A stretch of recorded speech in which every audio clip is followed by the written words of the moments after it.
Coordinator incharge Telangana శ్రీమతి దీపా దాస్ గారికి, నా తోటి మంత్రివర్గ సహచరులు పెద్దలు శ్రీ దామోదర్ రాజలక్ష్మ గారికి, రెవెన్యూ శాఖ మంత్రులు శ్రీ శ్రీనివాస్ రెడ్డి గారికి, అట్లాగే భారత ఎండోమెంట్ శాఖ మంత్రులు శ్రీమతి కొండా సురేఖ గారికి, transport and BC welfare Hyderabad in charge మంత్రివర్యులు శ్రీ పొన్నం ప్రభాకర్ గారికి, ఇక్కడికి నాతో పాటు ఇక్కడికి వచ్చేసినటువంటి తోటి శాసనసభ్యులందరికీ, శాసన మండలి సభ్యులందరికీ, మాజీ మంత్రులకి, అట్లాగే ప్రభుత్వ సలహాదారులకి, కాంగ్రెస్ పార్టీ అనుబంధ సంఘాల అధ్యక్షులందరికీ, కార్యవర్గ సభ్యులందరికీ, ఈ కార్యక్రమంలో పాల్గొనడానికి ఇచ్చేసేటువంటి కాంగ్రెస్ నాయకులకి, కార్యకర్తలందరికీ కూడా ముందుగా హృదయపూర్వకమైనటువంటి నమస్కారాలు తెలియజేస్తూ, మీ అందరికీ తెలిసిందే గత కొన్ని సంవత్సరాలుగా రాహుల్ గాంధీ గారు పాదయాత్ర సందర్భం నుంచి కన్యాకుమారి నుంచి కాశ్మీర్ వరకు కూడా పాదయాత్ర చేసినటువంటి సందర్భంలో ప్రతి ప్రాంతంలో కూడా ఈ రాష్ట్ర సంపద, ఈ దేశ సంపద, ఈ దేశ వనరులన్నీ కూడా దేశానికి, ప్రజలకే చెందాలి తప్ప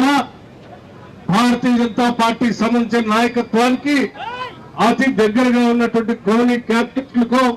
లేకపోతే ప్రధాని నరేంద్ర మోడీ గారికి దగ్గరగా ఉన్నటువంటి క్రోనీ క్యాపిటల్స్ లాంటి వాళ్ళకో ఈ దేశ సంపద దోచిపెట్టొద్దు, సంపద మొత్తం ప్రజలకి ఉండాలని చెప్పి పెద్ద ఎత్తున ప్రతి రాష్ట్రం కూడా పాదయాత్ర వాళ్ళు చెప్పినటువంటి విషయం అంతా మనందరికీ తెలిసింది. గత కొన్ని సంవత్సరాలుగా దేశ సంపద మొత్తాన్ని కూడా నరేంద్ర మోడీ గారి ఆశీస్సులతో అదానీ గారు దోపిడీ చేస్తున్న వైనాన్ని సహా చెప్పినటువంటి విషయం కూడా మీ అందరికీ తెలిసింది. అఖిల భారత కాంగ్రెస్ కమిటీ నాయకత్వం ఈ రోజు కాంగ్రెస్ పార్టీ దేశవ్యాప్తంగా